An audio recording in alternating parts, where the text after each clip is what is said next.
Hello বন্ধুরা, আজ আপনাদের কাছে ভাতুয়া আর ছোলার শাকের মিক্সড ভাজার রেসিপি নিয়ে এসেছি। ভাতুয়া আপনারা যাকে বেতো শাক বলেন। এই দেখুন, এইভাবে বেতো শাকগুলো ছাড়িয়ে নেবো। আগে আমার ছাড়ানো হয়ে গেছে, কিছুটা আরও আছে, সেইটা থেকে দেখিয়ে দিচ্ছি। এইভাবে মধ্যেখানে ফুলটা বাদ দিতে হবে বেতো শাকের, আর এইভাবে ছাড়িয়ে নিতে হবে। সব পাতার ডগাগুলো নিয়ে নিতে হবে।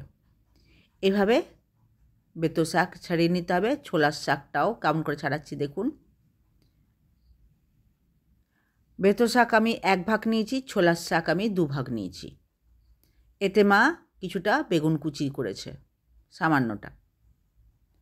এইভাবে ডগাটা কেটে নিতে হবে আর পাতাগুলো টেনে টেনে ছাড়িয়ে নিতে হবে। এই দেখুন, ডগাটা কেটে নেবো আর পাতাগুলো এরকম করে বিছে নেবো, ছেড়ে ছেড়ে ছাড়িয়ে নেবো। তারপর সেগুলো ধুয়ে মা কুচি করে নেবে। আর কিছুটা বেগুন নিয়েছে, আমি আপনাকে দেখিয়ে দিচ্ছি যে কেমন করে ছাড়ালাম। হ্যাঁ, এইভাবে সবটা আমি ছাড়িয়ে নিয়েছি। আমি আগে থেকে ছাড়িয়ে রেখেছিলাম, কিছুটা ছিল, সেইটা থেকে আপনাকে দেখিয়ে দিচ্ছি। এইভাবে ছাড়িয়েছি। তারপর মা সবটা ধুয়ে কুচিয়ে নেবে। বেগুনও কুচিয়ে নিয়েছে। এবার কড়াই বসিয়ে দিয়েছে, তেল দিয়ে দিয়েছে তাতে। এবার একটুখানি পেঁয়াজ কুচি আর তাতে 3-4টে দিয়েছে রসুন কুচি। এই সময় আপনারা শুকনো লঙ্কা ফোড়ন দিয়ে দেবেন। মা লঙ্কা দেয়নি আজকে। শুকনো লঙ্কার ফোড়নটা দিয়ে দেবেন, তারপরে শাকটা দিয়ে দেবেন। যেই লাল হয়ে যাবে পেঁয়াজ আর রসুনটা, তখন শাকটা দিয়ে দেবেন। বুটের শাকের সাথে, মানে ছোলার শাকের সাথে ভাতুয়া বা বেতো শাকটা মিক্সড করে রান্না করে খেয়ে দেখবেন, দারুণ লাগে খেতে। এটাতে কোনো মশলা লাগে না, হলুদ, নুন আর পেঁয়াজ আর রসুন আর লঙ্কা। মাছকে লঙ্কা দেয়নি।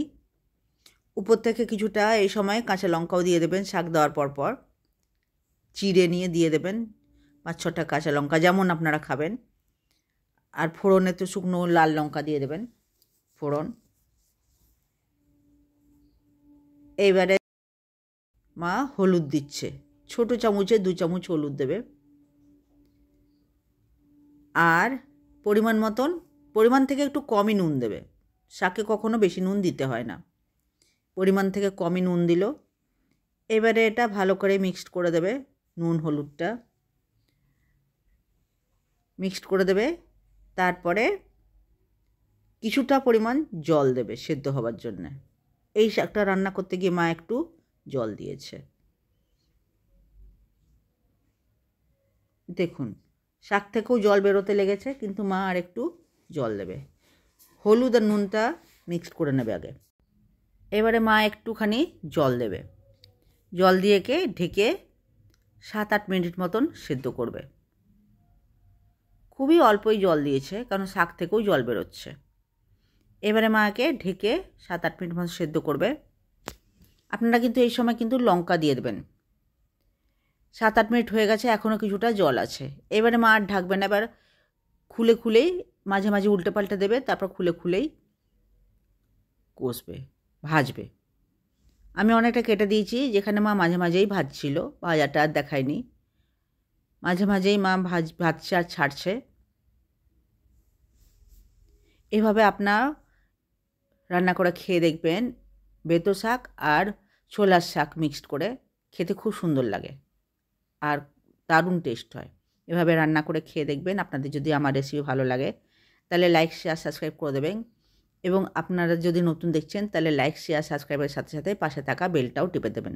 তাহলে আমি নতুন কোনো রেসিপি দিলে সহজেই আপনার কাছে পৌঁছে যাবে। দেখুন, দেখতে দেখতে শাকটাও শুকিয়ে গেল। এবারে মা নেড়ে চেড়ে আর একটু দেখবে জল আছে কিনা, তারপরে নামিয়ে দেবে।